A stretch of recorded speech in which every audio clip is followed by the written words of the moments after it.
I've been studying Russia for more than half a century, and I've been watching Vladimir Putin for more than 20 years. So here's what I think I understand about him. He sees himself as a czar.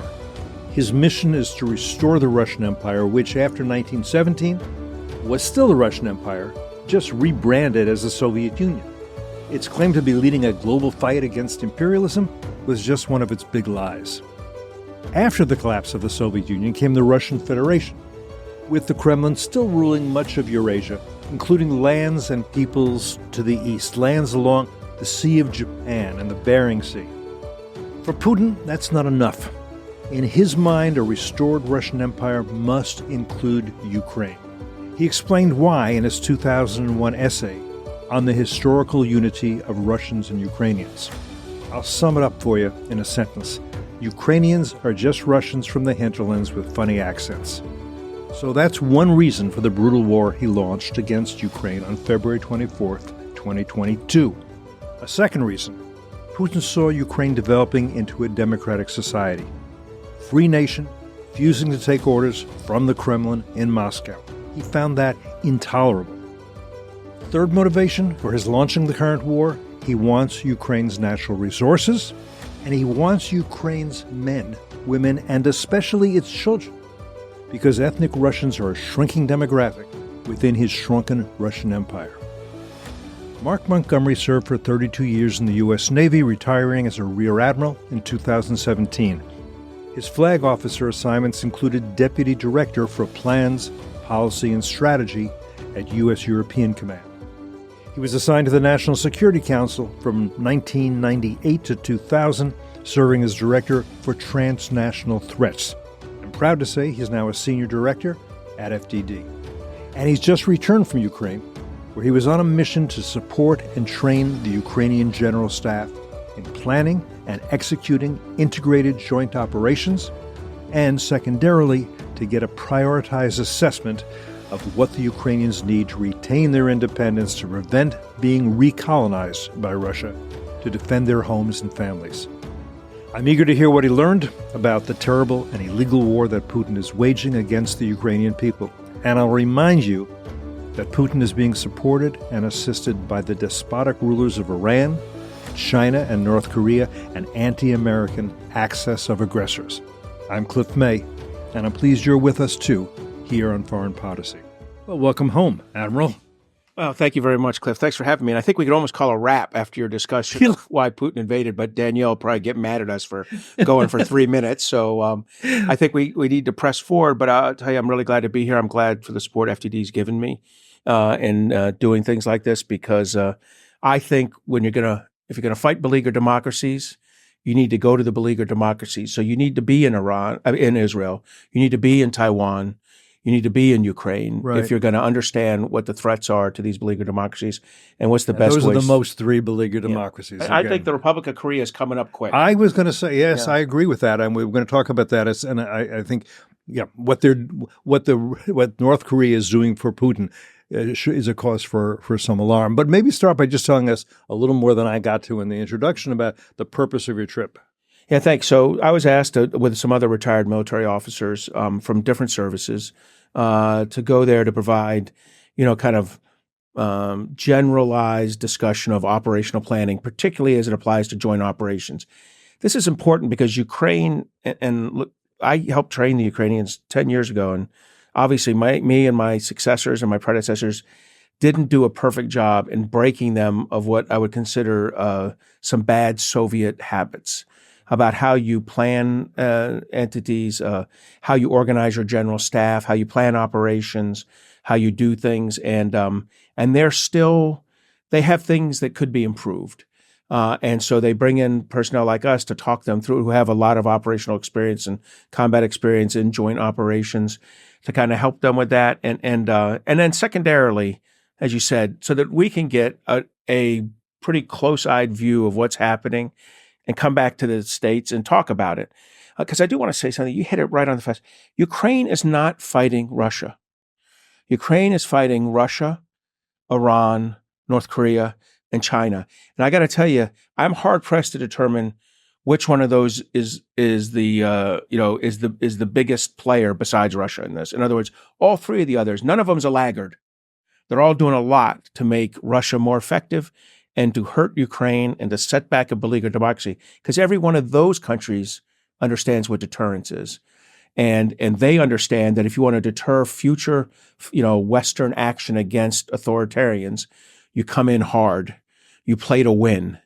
And that's not how the United States and some of our Western allies are playing this.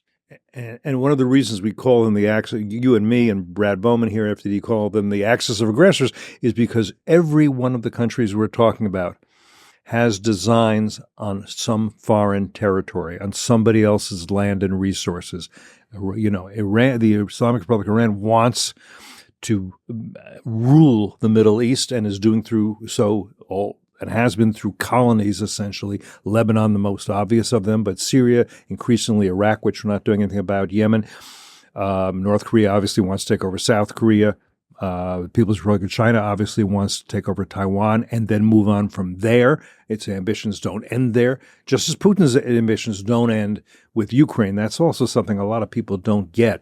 That's not like he's going to stop there and retire if he wins on this. He'll have Ukrainians I think with bayonets at their back, invading Moldova and other places, and other places. But all right, but let's not go too far ahead of ourselves. Describe the state of the conflict at the moment. Is it a stalemate, or worse, are the Ukrainians losing? What's going on? Look, I'm hesitant to say losing because, but I do believe that the Ukrainians are in a tough position right now. They're really not in a position, I think, to take advantage of the weapons we've provided, to create operational salience, to maneuver their forces and operate their forces in a way that could cause a significant tactical defeat on the Russians, and that is because they're not allowed to use the weapons in the way they're normally configured. They can't use ATACMS at range.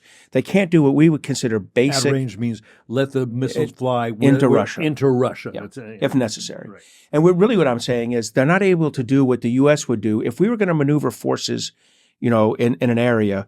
We would look to where the enemy's aggregating its defensive reserves, things like that, where its airfields are that would be in support of the immediate forces they'll be in contact with, and we would strike those ahead of time.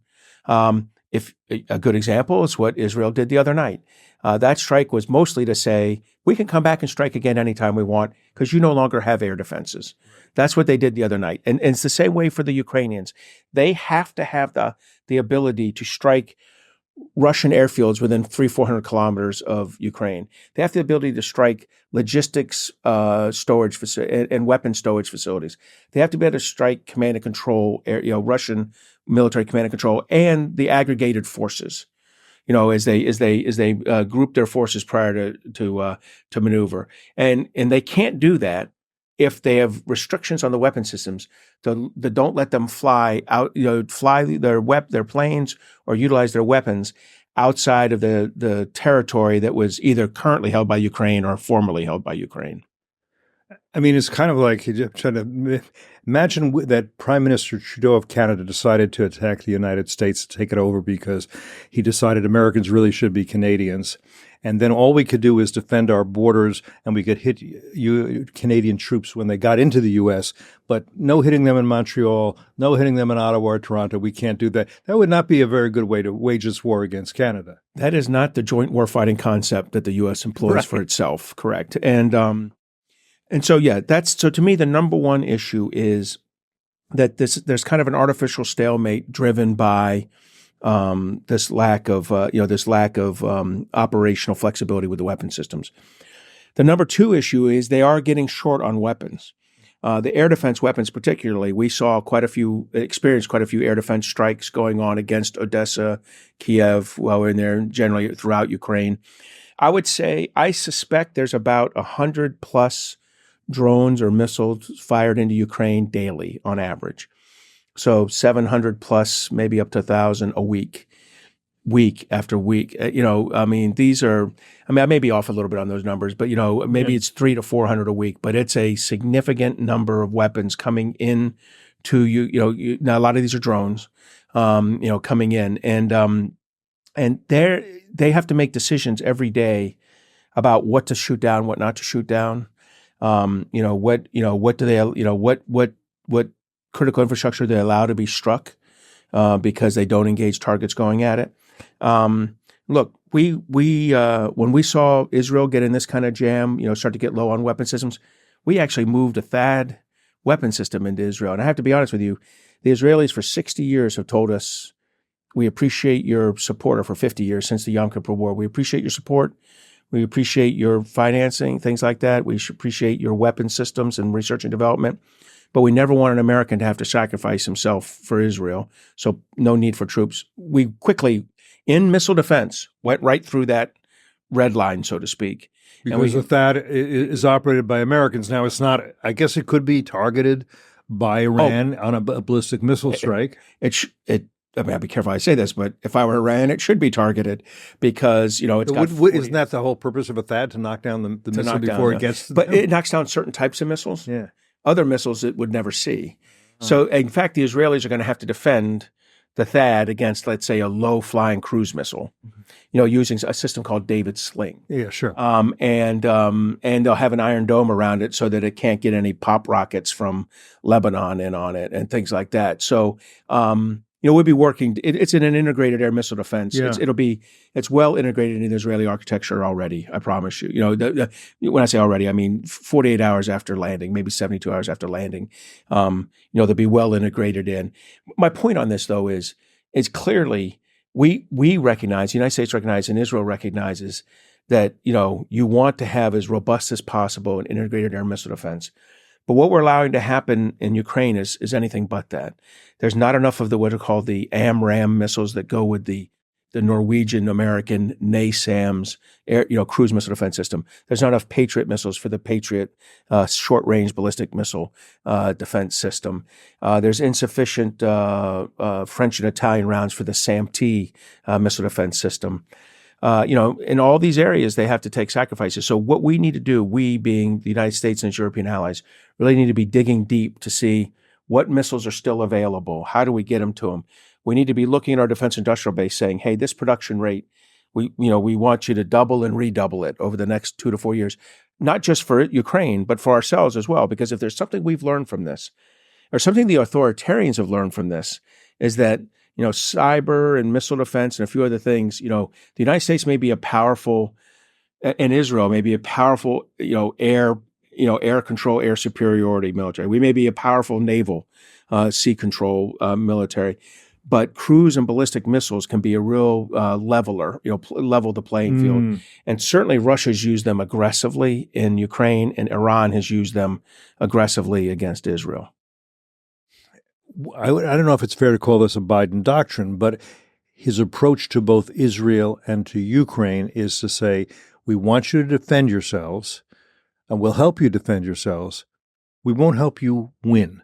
We don't want to see it. We don't want even to appear that Putin has been defeated. That would be provocative. That would make him angry. We don't want it to appear that the Ayatollah Khamenei has been defeated. We want you to try to deter them from continuing, but don't do serious harm to them. That seems to be what he's been saying, right? Don't escalate. And of course, when he says "don't" to the Islamic Republic of Iran, they say, "Yeah, right. We will anyhow. What are you going to do about it?" You sound like a Ukrainian general we talked to. I mean, he very specifically said, as a U.S., we appear more concerned with the potential fallout from Russia losing than with Ukraine winning. Right. I mean, he I think what he said to us is, for a nation so strong, why are you working so hard to be weak? It really feels that way sometimes, that we are almost scared of our shadow. We're offended to deter. And, that's the opposite of deterrence. Deterrence actually has to be a bowed up strategy. It has to say, I have the capability and capacity to do something, and I have the willingness to do it, and then therefore you credibly believe I will take action. The minute you don't have that credible belief, sometimes it doesn't matter what tools I have if you don't think I'll use them. And we're at the point now where not only will we not use the tools, but when we give the tool to a country, we ask them not to use it. And I mean, it's clear we influenced Israel's targeting. It's clear that we have significantly hampered Ukraine's ability to take action and target. See, it seems to me the U.S. position, and I don't think it is the Biden position. I don't know if it would be. I'm not sure. That would be a Trump administration position. Should be, first of all, in Ukraine, understand Putin. This is an independent country. It's a member of the UN. We've all recognized it. We've signed agreements with you, such as the Budapest Memorandum, guaranteeing the territorial integrity of Ukraine. So now if you cross your border, that border with your tanks, you're doing something absolutely illegal under international law as we understand it and as you should understand it, and that makes a difference to us. And we have the right to give an independent nation anything we want, to fight you any way they want. And if you want us to help diplomatically, we will. But we are not going to even 2 inches agree that this is your territory, that you are and that therefore we have no right to interfere with an action taking place on Russian territory, because it's not Russia. We don't buy that line, and so I think that should be the way we are viewing it, and we're not. From your lips to the future president's ears, because absolutely you're right. That is deterrence 101, what you described, and we are not practicing that. I can't describe exactly what we're practicing, but we're not practicing an aggressive statement of principle followed up by action and a threat to do more if necessary. So here's trying to think like Biden. I would imagine that he's worried that Putin might just escalate, because Putin has sort of more than suggested, he's threatened it, that he might use tactical nukes on Ukrainian territory, and we don't want that. And what's worse, what if he were to lob a nuclear weapon into Washington or Los Angeles or New York or something like that? He's not confident of that. So he's in effect allowing Putin to deter him with that threat. Now, there are a lot of those on the right who would say, yeah, well, we just can't take that risk for Ukraine. I mean, who's Ukraine to us? Why are we going to risk Putin lobbing a nuclear weapon on American soil? I mean, it's just not worth it to us. I think I see the illogic of that point of view, but I hear it on the left and the right. Yeah, I don't worry as much about an attack against the United States. I mean, that's really, you're asking me, why would he not do that at any time, right? You know what I mean? If he thinks we won't respond. Well, he may think he'll respond, but he thinks, so what? I can't do what I want to do. Yes, you'll. I mean, I agree with you. Look, here's 2 things I would say. One is he could think, take out Moscow, take out Petersburg. I don't think he's that crazy. And that's the end of Russia as an empire. I mean, Russia has 2 cities, really, Moscow and Petersburg. Beyond that, But there's something else that the fact of the matter is, if you set the precedent that Putin can deter us because he has nuclear weapons, then it follows that Xi Jinping can deter us because he has nuclear weapons, and that Kim Jong-un can deter us because he has nuclear weapons, and Ayatollah Khamenei will be able to deter us once he has nuclear weapons. And at that point, America is never again great again. It's a has-been, former superpower that can be bossed around by everybody. That's an American future I don't want to see for my kids, but that's where you are once you set that precedent. And Putin would love to set it, and Xi Jinping would say, you know what, I owe you a beer. Well, it's a wonder we won the Cold War, because these weapons existed then. So there's a sense of unwillingness to, there's a difference between like measuring risk and having a balanced approach and just trying to create a risk-free situation. Don't become president, don't become national security advisor, don't become secretary of state if you're looking for risk-free decision-making. It's a 4 or 8 year, long struggle of balancing risk. And I think President Biden has failed in this. I think if you go back to Afghanistan, we failed. Well, that was shameful capitulation to the Taliban. And a strong signal to everyone. Strong signal. Just the United States. And by the way, the fact that Europe jumped in with us on Ukraine should be considered, it's quite a compliment considering how poorly we treated them a year early or 6 months earlier withdrawing from Afghanistan. Basically like a half-hour warning call, like, hey, things are going down. We're leaving. You might want to evacuate your embassies, get your people out, all the Afghan nationals who worked for you, all your troops that are downrange. It was insane. This was embarrassing. So, look, if you're asking me to explain Biden's approach to deterrence, I can't. I'd only say what Bob Gates said, which is that, Joe Biden has a track record of being wrong on every single national security issue he dealt with. Though I got to say, I'm not sure. I mean, I think J.D. Vance is a very bright guy, but I'm not sure that he sees why Ukraine is important to American national security. Maybe he does. Maybe he will. Again, I just throw. I don't know. You don't have to even respond if you don't want to. But No, I will. Look, first of all, I have a real problem with restrainers. I mean, restrainers. They bank all the benefits of the United States being the leading economic and security partner choice around the world, right? The fact that we can trade with people, the fact that we have, that we make billions or trillions of dollars a year on international trade, and just say, well, that'll keep happening even if we, close the blinds and pretend we're not involved in any of the security things. All that economic value continue to pull in. That's not how the world works. It wasn't how the world worked in the 1930s when Republicans said this, and it's not how the world is going to work in the 2020s if Republicans act this way. The Republicans are the mature party that historically are the party that have at least since the end of World War II, always taking a mature approach to developing allies, addressing adversaries, and making sure, trying to make sure we did the right thing in international in foreign policy. I worked for John McCain, who took a very serious approach to every one of these threats. For us to suddenly be abandoning, these commitments is beyond me. And look, J.D. Vance has the luxury as a candidate of saying whatever he thinks, and as a senator of, basically having no value, responsible value. One senator, not a chairman of anything. Once he's vice president, he's going to have to take a much more measured approach to how you protect America's economic viability and productivity. If we want to continue to be the richest country in the world who benefits from trade, heck, we probably benefit when North Korea and Iran trade something. Somehow American financiers or shipping magnates or insurance brokers make money. We make money when everyone trades. But that only works if the U.S. system is in place around the world. And the U.S. system's only in place around the world if we're out there as the security partner of choice. But if we abdicate that responsibility, if we step back, if we don't defend Ukraine, if we don't defend Taiwan, if we don't defend the Republic of Korea, if we don't support Israel, we're going to lose that position. And over time, we will rapidly lose GDP. Yeah.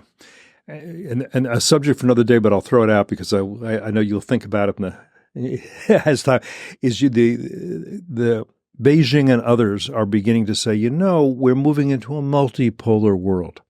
And that is a total fiction. We don't need to go to it now, but I know what they mean. They mean a world in which America is just another country, and so is China until China becomes preeminent. Okay, the Germans, the French, and others, they've got a dog in this hunt too. How are they doing? How are they perceived as doing by the Ukrainians? I've been meeting with some West European ambassadors who say, hey, we're not getting credit. We've been doing better. What do you think? So they're doing better. Okay. Not sure, that warrants too much extra credit. Okay. I think the United States is still the biggest supporter. Oh, And one other thing I want to say, look, I listened to President Trump talk about making America great again, and I think support for Ukraine is just part of that. Mm-hmm, I mean, that is what makes us great. What makes us great is we're the country that decides what's right. Right.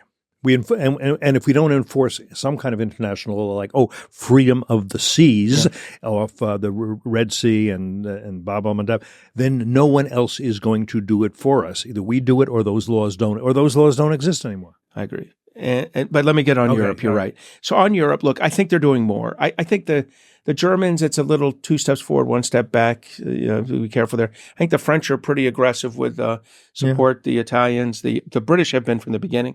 Okay. Particularly, I have to give Boris Johnson credit, right? I think it was Boris right off the bat. Yeah, Boris has been good. But since then, they appear to still be supporting it. Look, they need to give more. Look, if we're going to give $60 billion a year in a grant or a loan, I think a grant probably under future President Harris, a loan under a future President Trump. That's what Lindsey Graham would postulate. A good partner of President Trump's. Then the Europeans need to give $60 billion. Right. Right. I know our GDP is slightly bigger than theirs, but the proximity to me drives an equal deal. If we each give $60 billion a year, don't restrict how the weapons can be used and that support can be used. We're gonna put Ukraine in a position to win, or at least to impose their will on Russia in a way that Putin has to ask for the cessation of hostilities. Right. And if that he does that, makes it's all a the different difference. rule set. I think you then can negotiate which land is. I don't think all of Ukraine gets returned, but some of Ukraine gets returned. I think that there's then a security agreement, a security guarantee for the United States to a point where they enter NATO. There's a economic loan program to a point where they enter the European Union, and then you have look. Ukraine is there's a reason he wants it. Part of it is, as you said, the idea of ethnic, of Slavs coming in, just have a bad, kind of have a Southern accent. I get that. But the other part is trillions of dollars of rare earth elements. Yeah, resources, right. Grain, driving around, I only saw farmland. I mean, it's the breadbasket of the world, really. Breadbasket of certainly of North Africa. Yeah. It's they have natural resources in the Black Sea as well. Yeah. There's oil and natural gas. They're pretty good reserves. My point on this is there is a lot of money in Ukraine as well. And the kleptocrats and oligarchs that backstop Putin know this. I mean, that's why they haven't buckled on their support for him because, they're bleeding the rest of Russia dry. Yeah. And they're looking for a new set of resources. And then, of course, there are the Ukrainians. Although I will tell you, one of the things that worries me in Ukraine, it's got the world's lowest birth rate last year. It's hard to bring a child into that. In the middle of a war, yeah. I did see a few children, a few babies, but, I could count them on one hand over 2 weeks. And I worry about the will of the Ukrainian people there. One of the things I would say is that if the Europeans and us don't continue the support, they will tire. They're losing a lot of people. Right. Well, I want to two things. One is I do want to just mention this. When we talk about Europeans, the Baltic states, Estonia, Latvia, and Lithuania, they're all in. They're good. I have known these ambassadors a little bit, and I want to make sure that I honestly think they put troops in if we would let them. Yeah. But they know that we would be like, no, we don't need NATO troops getting killed. Right. And the Finns are, because of course they've been through something like this. The Winter War of 1939 was kind of similar to this. And Poland, they're all strong. In. Okay. Poland's so I just want to say that. Now, getting back to what you were saying, the problem of Ukrainians' general population getting more weary. I mean, they're getting hit every day. They're all that. But what are they? Does that mean they're saying, you know what, maybe it's time to surrender because maybe it's better to be colonized by Russia than to be dead? So let's just let it go. So I didn't hear the general population that way, and I was out online. I certainly visited McDonald's more than once. I got around. I will say, that you could tell. I can tell when a place is weary. I mean, I've been with our own combat units and seen it. You can see it there, but to see a civilian population weary like you see a soldier weary is hard. They're getting hit. They have like Israel, they have the app, the mobile phone app with and you put in your localized area and it gives you a warning. Mine went off, 2 to 3 times a day for wherever I was at in the country. It was going off 2 to 3 times a day, which means everyone's phone is going off 2 to 3 times a day that you need to get into a shelter or take a risk. I think if you have children, you're going to be getting in a shelter no matter what, if they're elderly. I think the 70 to 80-year-olds kind of just said, well, we'll play it out. But my point on this is that wears you down. Their critical infrastructure is getting hit. I probably saw 10 sub-power stations, electrical power generation sub-power stations. All of them had clear indications of previous damage. Most had, but they get them working again. They're functioning. Yeah. That place is a bubble gum and bra strap kind of place, where they're using all these tools to get things going again. We can learn a lot from them on resilience and redundancy. But I would tell you, it's going to be a cold winter. I was saying winter, and I've been to Ukraine in winter. It's chilly. It's not Miami. No, it's not Miami, and so I think that's going to be a challenge. Look, it's hard to not get the full support. It's hard to find out that you're kind of an ally. Well, you're kind of a partner, and look. We look at it and say, we're giving you $60 billion a year, in different kinds of assistance. They don't get, and when we say there's a $60 billion supplemental, I just want to make clear, $10 billion of that goes to pay for U.S. operations. about 10 billion goes to fix our defense industrial base, and about 40 billion goes to Ukraine. Not as cash. It not goes as cash. Actually, weapons and $40 billion goes to Kentucky, Florida, Texas, Arkansas, California, to buy, in Arizona. Those are the big states, to buy weapon systems that are then given to the U.S. Army to replace ones the U.S. Army sent. the old ones get sent over. Yeah. New stuff for the Ukrainians. That's a great point, that like 98% of the procurement is happening Right here. in the United States. That money just goes right back in. And the other money, like I said, goes to pay U.S. soldiers doing operations all over Europe, which they were going to do anyway, a lot of them. Mm-hmm. And then some of it goes to restore our defense industrial base, which we definitely needed to do. We were on a 30-year holiday on munitions. Right. We're getting it back. So, but then again, to get to the Ukrainian people, it is, my visual sight, and I think is there long enough to say that, look, they look tired. One of their senior officials admitted to me that they've had one or two protests. Usually it's surrounding communities that just had a series of combat deaths. Yeah. And it's tough. They're throwing, and I also say their soldiers are fatigued. When you see their soldiers, these are guys who they're going up, they're running again. The Russians are running, a meat grinder operation where they're losing 1,000 people a day, just running them in to gain 3, 4, 5 yards on a front line by pressing forward with, wave after wave of humans. And they eventually get some Ukrainians either that way or through artillery or through a UAV, a drone, a small drone strike.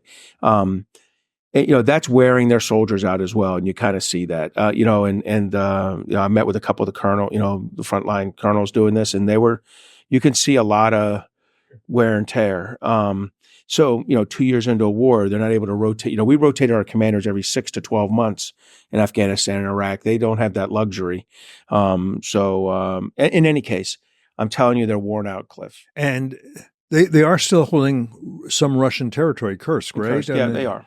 That was an innovative attack. I'm not sure what the end game is exactly. Well, if you want Putin to say, first of all, it aggravates Putin that for the first time since World War II, Russian territory is being occupied, and that's a humiliation for him. And then he should, I would think, want to put some resources to getting it back. And he hasn't been. He has. He's gotten some of it back. Has he? Okay, but not all of it, certainly. Yeah. And it's going to be interesting. I think the North Koreans may be there. Well, I was going to. I want you to talk about what North Korea is doing. All of it. I mean, the idea that North Korean soldiers are going to be serving under Russian generals. I mean, it's mind-boggling.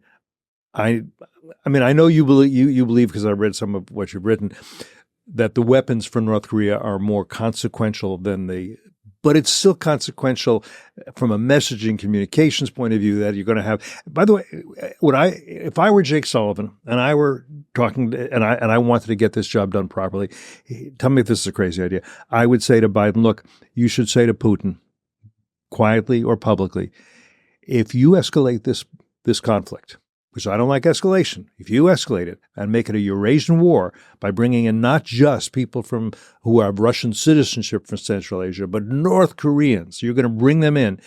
Okay, then at that point, we let the Ukrainians do whatever they want to do with the weapons we have every right to give them. You can bring North Koreans into this. We can send American weapons and tell them no restrictions.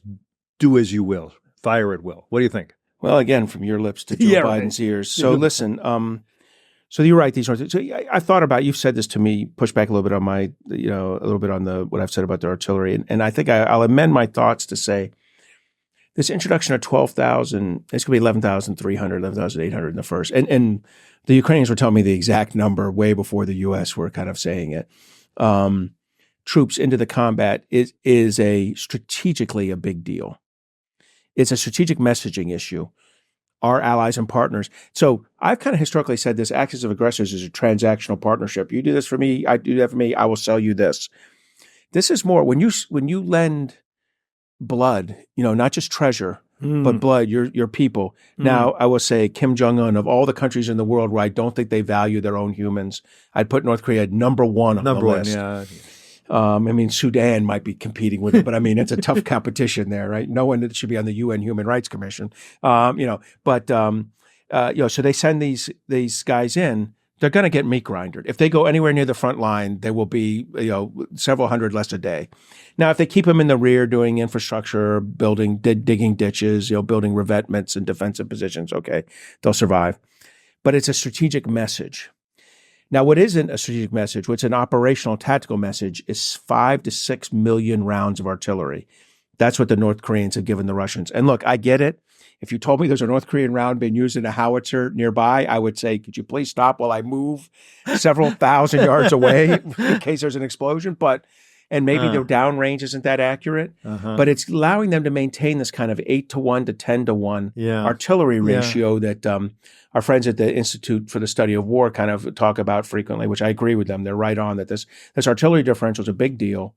It's facilitated by these 5 to 6 million rounds. Let's be clear. That's more than we've built in the last 20 years, maybe 25 years. Wow. That's what the North Koreans have given them. That's a tactical value. And I think even the Ukrainian senior officers I talked to kind of said that artillery bothers us more.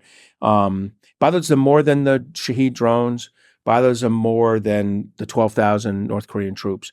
But I think you're right. For strategic messaging purposes, the 12,000 North Korean troops is saying this is a different kind of conflict. It's making what I said at the beginning true. Ukraine is not fighting Russia. Yeah. Ukraine is fighting Russia, North Korea, Iran, and China. And the sooner we realize that, the sooner South Korea's got it, by the way. Their position on Ukraine is changing dramatically hour by hour. I mean, they supported them before. Now they really support them. It should change Israel's position. It should change, our Europeans should be even more stout and steadfast, not just about Russia, but about China, about North Korea, about Iran, and recognize that if they're going to be allies and we're allies, then we're opposed to all of you. And we got to act like it. Anyway. No, I guess I'm a little astonished that North Korea has that kind of defense industrial base that it can produce munitions at that level because, look, North Korea is threatened by nobody. The South Koreans were not going to invade North Korea. Nobody, even Kim Jong-un doesn't think that. So if he's been creating, if he's had this big, it's a poor country, and he's had this defense industrial capacity all this time, what has it been? What was the idea behind that? I'm not saying these are 5-year-old rounds, right? He's been building these, his father and his grandfather have been building these rounds since sometime in late 1953. Storing them right? up. And storing them up, ready for the big one. And look, if they've given away 6 million, I'll bet they're sitting on 12 million, right? And I'll just say, these, the South Koreans, have a bunch of rounds too. I mean, that was going to be a heavy artillery rocket war between South Korea and North Korea. So I believe that probably and in fact, we removed some of our rounds in South Korea and our war reserve stock allies, Korea, much like we did from Israel, and transferred some of them to Ukraine and that's because we assessed how much South Korea had and said we're okay. But you're right. North Korea had an unusual number. And I'll tell you, look, the North Korean state isn't good at much. It's good at like 3 or 4 things. Cryptocurrency, ransomware, Bitcoin, building nuclear weapons, threatening Sony Pictures for making movies they don't like, making the ugliest, dirtiest coal in the world. That's about it, right? Feeding their people, not on the list. But I think we can add a 6th thing now. Building like 1.62 millimeter rounds. All right. A lot of other things I could ask you about, but what else do you particularly want to talk about? One thing is, I think this is a point that always has to be made, and you've made it before, that in a way we're seeing this all wrong. We're not doing the Ukrainians a favor. The Ukrainians are doing us a favor. The best investment we make in defense is what the 3% that's going to Ukraine, because it's being used to incapacitate our number 2 adversary who's part of this axis. And what's a better investment than that? So over the last 2.5 years, we have spent the equivalent of 2.7% of our defense spending on the Ukraine, support to Ukraine. In return for that, Ukraine has incapacitated 500,000 or 600,000 Russian troops, killed or seriously wounded or captured. They've destroyed 9,000 tanks or armored vehicles, including 75% of the modern tanks in Russia. They've destroyed 350 now combat aircraft. Look, they have severely kneecapped the number 2 adversary of the United States for almost no investment. If you told me that for 4.7 I could do that to China, I'd be all over it, right? So for 2.7 doing it to Russia, that's pretty good. So that's it. But Cliff, this is so much. Like I said, I would just want to reemphasize, we have to release the weapons. We have to give them the weapons release they needed. And something I should have mentioned, in addition to that is, in other words, allow ATACMS to be used at the proper range. Allow them to take U.S. joint JDAMs, our airdrop precision weapons, and drop them into Russia. Within a proximity. We could probably put a reasonable combat circle around Ukraine there. You can't go bomb the Kremlin. I get that. You can do that with your own weapons, and they're trying, but to limited success. But here's the other one. We are not providing what I would consider firing quality overhead imagery. In other words, it's so time late as to not be useful. We need to provide them with time-sensitive imagery so that they can effectively pick out and target adversary weapons and stuff with their own systems. By giving them old stuff, we actually put civilians at risk, right? If they're going to go attack a pier and we give them 8-hour-old imagery, something could have changed out. A cargo ship could have come in and the military ship left. We should be giving them immediate imagery. We have this capability. Of course we have it. I would only fire. Yeah. I've spent the last 25 years starting until about 5 years ago, authorizing and executing strikes based only on that kind of imagery. I would never accept this kind of time late. It's why? Because we want to make sure. It's nervies. It's nervous Nelly. Honestly, sir, there's not. Look, I haven't heard that. We're not going to get an excuse because the U.S. isn't going to acknowledge this is happening. Right. So they don't have to acknowledge it. They don't have to explain it. But when 5 or 10 years from now, when asked about it, I would like to hear the explanation for this because there's no good one. Well, that should change. All right, this is an unfair question, but I'm sure people want me to ask it, and you don't have to. Do you have a sense of what the next administration, whether a Harris administration or a Trump administration, how they would be different from a Biden administration on Ukraine? I'm not sure. I mean, that's maybe I'm asking to be too speculative, but we don't really know. I think you'd have to tell me who's the Secretary of Defense. Well, okay, I'm going to say that it's Phil Gordon under Harris. And I'm going to say so he's National Security Advisor. All right, he's National Security Advisor, but it's kind of his line, right, on this sort of thing. And you're not making Tom Cotton. So what if it's Mike? Representative Gates or Mike Pompeo. As Secretary of Defense for Trump. We'll have to see. So I think if we had a strong Secretary of Defense in a Trump administration, and I'll give you one further. If we had Michelle Flournoy in a Harris administration, who I think she's a strong leader, we might get a U.S. Defense Department that says this is the only way. This is the way, as they say in Mandalorian. Not, you can't do this. You can't do this half-ass. I'm halfway in to this problem. If you're going to give the weapons, give them the weapons release ranges. I think Lloyd Austin has not. And he knows better. He's been on the ground there a lot. He's a proven combat veteran in the United States military. For him to continue to supply Ukraine with weapon systems for which they're not authorized to use to their proper combat capability, and without the proper imagery to effectively use their own systems, we're handicapping the Ukrainians in an unacceptable way. So what do I think? I'm not comfortable with Phil Gordon, and that's just my perception. He's a longtime aide to Kamala Harris, and State Department official before then, who I worked with or around.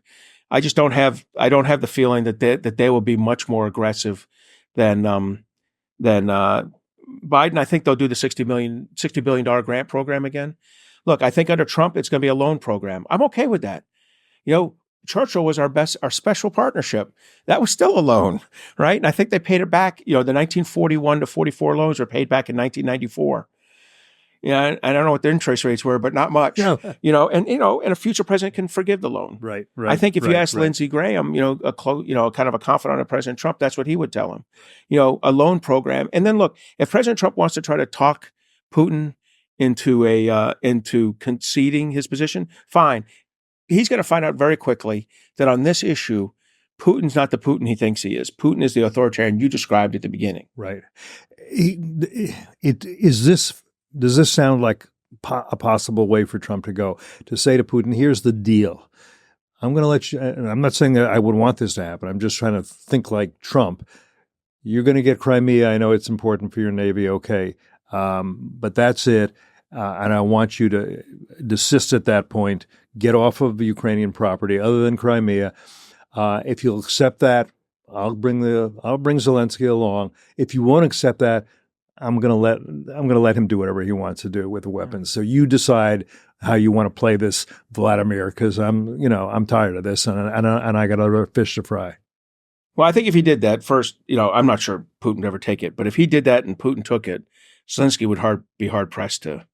Oh, I know. Pass on it. Well, it's not that hard to twist the Ukrainian arm or to twist Zelensky's arm. He'll have difficulty, but people might say, okay, this is a reasonable deal. At least we retain our independence. Crimea wasn't ours until 2014. And they won't like it, and it's wrong. Again, I'm not in favor of it. I'm just trying to think like Trump, because Trump is a deal maker. See, the difference between Trump as a deal maker and and too many diplomats.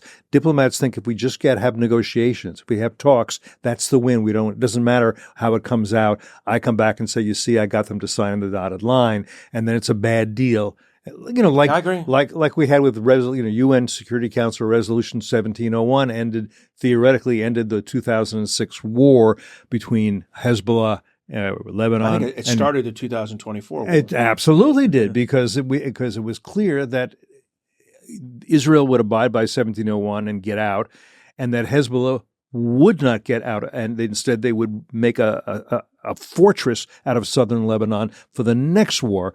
But the diplomats all were able to shake their hands and say, look what a great job we did. That's why I'm saying, anyhow, I'm going on too long about this. Thank you, Amos. What I'll say is, yes, look, I don't like that deal, but I'd probably, if Trump got it, I think Zelensky would have to take it. And I think Zelensky would put an asterisk saying, we're not done on Crimea. Right. But I think the other thing, if I was Zelensky, I'd then say, okay, President Trump, I want a security guarantee and entry into NATO. And, right. 3 to 5 years from now. One of the big things I did when I was there was trying to talk to the Ukrainians about what it takes to get in NATO. And in a previous life, I was at U.S. European Command. I was a 1-star. One of my jobs was to prepare European militaries and countries to enter NATO. And there's 5 or 6 doing it at the time in different stages. All of these are 7 to 10, and these are former SSRs and former Warsaw Pact states. Former Soviet republics. Yeah, former Soviet republics, former Warsaw Pact states. And they all took 7 to 10 years. I just want to tell you, in that agreement we have, it's not going to be 7 to 10 years. It's going to be 3 to 4 years. It's going to be a security guarantee, because the U.S. isn't going to have an open-ended U.S. security guarantee. We're going to want to have a NATO membership in 3 to 4 years. Look, if you want it bad, you'll get it bad, unless you cheat and do some of the homework ahead of time. And so I was talking to them like, hey, you got to start doing some of this stuff. Now, look, some of the things are going to be great at, like the part where NATO insists that you have an infantry that can take up weapons and go kill other infantry. I think the Ukrainians are going to be like block checked. 600,000 dead Russians. I think we're there. Do you know how to integrate artillery and infantry? We do. But on things like, do you know how to integrate your Air Force and your Army? They don't. Do you have a military legal system that's, Sovietized or Westernized? They're in the wrong camp right now. They have a Soviet one where, an F-16 was likely shot down by a Patriot battery. And it's happened to the United States 3 or 4 times. No one's been accused of murder. But, under the Ukrainian or the former Soviet system, you tend to do criminal charges against the battery commander. That's not how modern militaries like the U.S. or Israeli or UK operate. Right. So anyway, those kind of things need to be done now. And so one of the things, like if I were to continue to help the Ukrainians, I think my best value is going to be, how do we pull aside a small amount of their staff and start working their future in NATO? And that's what a deterrent signal. What a strengthening signal to them. We're planning on this now. And what a deterrent signal to Russia. All you've done is force us to bring them into NATO faster. Mm. And to me, that's what the United States should be doing. And you can get the Turks and say even the Hungarians to vote if it's to part have of them a as NATO? treaty. If it's part of a treaty, yeah. that's the beauty of this. Yeah. The beauty of this is it's under, and by the way, EU as well. Yeah. I mean, they still have to do 24 chapters. I don't want to describe getting in the European Union. It makes getting into NATO look easy. That may be more of a 5 to 7 year, because what you have to do there about lowering interest rate recovery, they have to have a recovered economy. So my gut reaction is Ukraine's entry to EU would be later, but that's not keeping Russia away. Right. That's just a reward to Ukraine, Right. for making this concessions. But my point on this is that those things need to be done now. And I think they're a strong signal to that. And I think that if they're part of this deal, Turkey doesn't get to do their Swedish blackmail where they get like free grippins or whatever they ended up squeezing out of the Swedish for their membership. And same with Hungary. This is where Hungary learns what being a small country really means. Like, shut the heck up and get in a corner. They're coming in. And by the way, Putin's on board with it because he's signing this treaty. So, on board's the word. Yeah. But Putin is acknowledging this is going to happen. So I think it happens. Anything else about your trip you want to mention that I didn't get from you? I just want to say that there are a large number of nonprofits, U.S. nonprofits, working in Ukraine, doing humanitarian assistance, doing emergency medical, EMT, what we call EMT, emergency management, firefighting, that kind of services, and training, and bringing supplies in. And then the group was with Ukraine Freedom Fund that's working all those issues plus this kind of training. They're another part of the United States. Not all of it. It's not all the government. We are world famous that our charitable support isn't anchored in like USAID, although USAID is the biggest of its kind. On top of all that, we have so much giving, through Catholic charities or whatever it is, religious organizations, right. through ethnic-based organizations, through just charitable like United Way and Combined Federal Campaign. We do all this charity work that goes overseas, and I see it in Ukraine. And it's just the strongest signal of what kind of country the United States is. And we got to stand by that, support the Ukrainians when they're in this most, serious time and need. Admiral Montgomery, I'm glad you're back, glad you're safe, and thanks for the service you're doing here at FTD and for the beleaguered, endangered democracies of the world. Thanks to FTD and its donors for making it possible for our team to write so much about this issue, about Israel, about Taiwan. I think if we stick by this, this think tank has a strong niche as really the supporter of beleaguered democracies. Well, let me just say, I never did before. Listeners to this program, you can donate to FDE too. In a way, we're a listener-sponsored podcast, and everything we do, get on our website. We're just like NPR. Just like NPR, except we don't have the government helping us to contribute. Okay, thanks again. Thanks to all of you listening here today on Foreign Policy.